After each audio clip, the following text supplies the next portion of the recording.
Steven Gerrard was heavily linked with a return after Russell Martin was sacked. However, a deal fell through at the last minute, and this latest development adds a fresh layer of intrigue to an already complex relationship.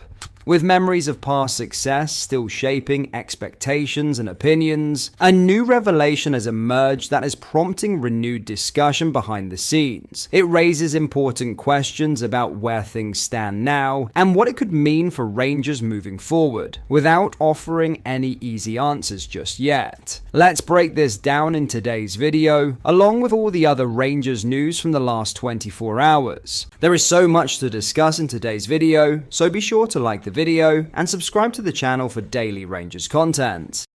But first, Ali McCoist has given his thoughts on Rangers' avoidable 2-1 defeat to Hearts, a result which leaves his former side 12 points behind the league leaders. Goals from Stuart Findlay and Lawrence Shankland ensured that the home side won their 4th game against Glasgow sides this season, despite a late consolation goal from Youssef Chermiti at Tynecastle. On TalkSport the following morning, former striker and manager McCoist was asked for his take on proceedings in Edinburgh.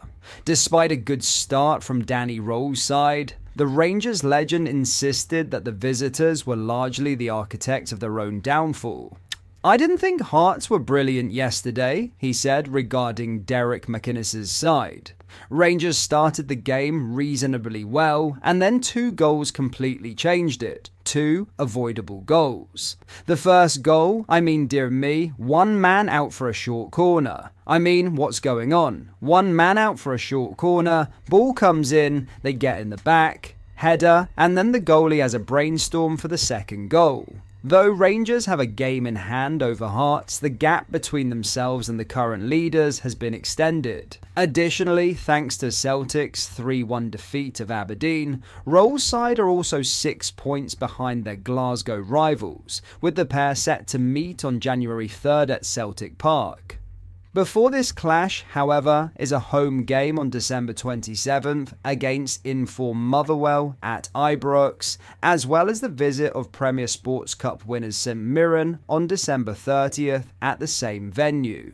Now, former Rangers manager Steven Gerrard sat down with Ali McCoist for a discussion, and the topic of Rangers was brought up.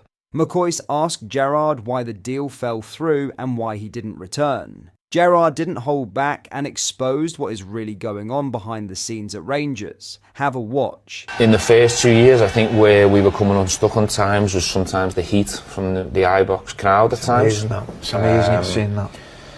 Sometimes we were coming unstuck with maybe coming off the back of a big European game and then going to a different environment motivation-wise. You're coming away from Porto away.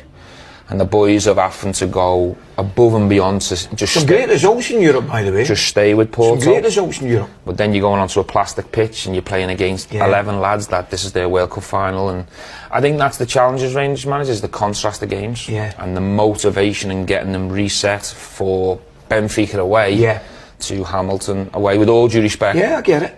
That was the biggest challenge, and we came short in year 1 and year 2 because maybe through a bit of experience and building the group wasn't ready in the first 2 years. Although we should have won the League Cup. We should have won the League Cup. But in the 3rd year, I felt like we had a really strong squad, and I fought, and I nearly fell out with Ross Wilson over it, and I nearly fell out with people above me because I felt we needed another goal scorer, as well as Defoe, as well as Morelos.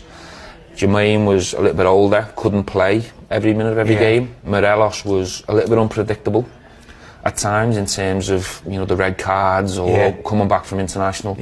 We needed someone, a non-international, peak years, who could score goals as well. And Kemar Roof, the deal was like that, and I had to go.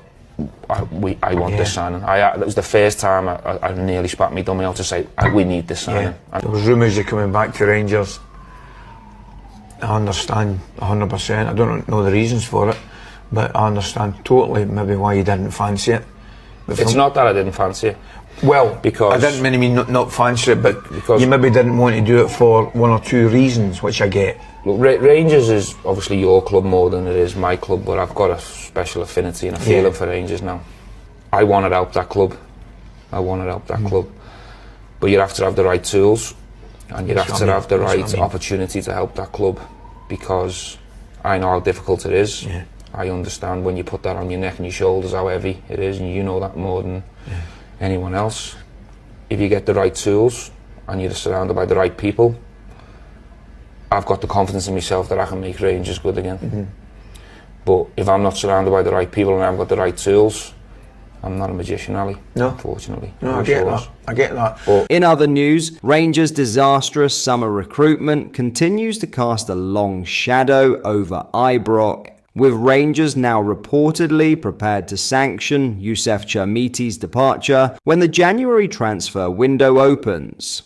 The Portuguese striker arrived in Glasgow in the summer for an initial £8 million, a deal driven by then sporting director Kevin Thelwell, who followed Chermiti north from Everton. At the time, the move was framed as a major statement of intent. Instead, it has unraveled into one of the most costly misjudgments the club has made in decades. Chermiti has managed just 1 goal in 18 appearances, a strike against Kilmarnock in late October, and has struggled badly to justify either his fee or his wages. With Thelwell now gone and the managerial regime that sanctioned the signing long since dismantled, Rangers are understood to have clearly communicated to Chermiti that his future lies away from Ibrox. The club are said to be open to either a loan or a permanent sale, fully aware that moving on a player so soon after a major financial outlay presents both financial and reputational problems. Nevertheless, there is a growing acceptance that cutting losses now may be preferable to carrying the burden further into the season. One source close to the situation has suggested that Rangers recognise the difficulty of the task ahead. The numbers involved are awkward, they said. Everyone knows how much was spent and how early this would be, but the wages alone make it unsustainable to simply let this drift. Another insider added, if Rangers are paying most of his salary on loan, then what's the point? That defeats the whole purpose. Interest from elsewhere has been tentative at best. Clubs monitoring Chermiti are believed to be operating on tight budgets and are wary of both his salary and his valuation. Rangers, however, are thought to accept that a financial loss is inevitable. The reality is stark. This signing has become the symbol of a recruitment drive that went badly wrong. While others from the same intake have underwhelmed, none carry the same weight of expectation or scrutiny as an £8 million striker who has failed to deliver. But that is all for today's video. Thank you for watching. I hope you enjoyed. If you did, please make sure you hit the like button and subscribe to the channel. We post all the latest Rangers news every single day, so join our fast growing community so you never miss out. Thank you. I'll see you in the next video.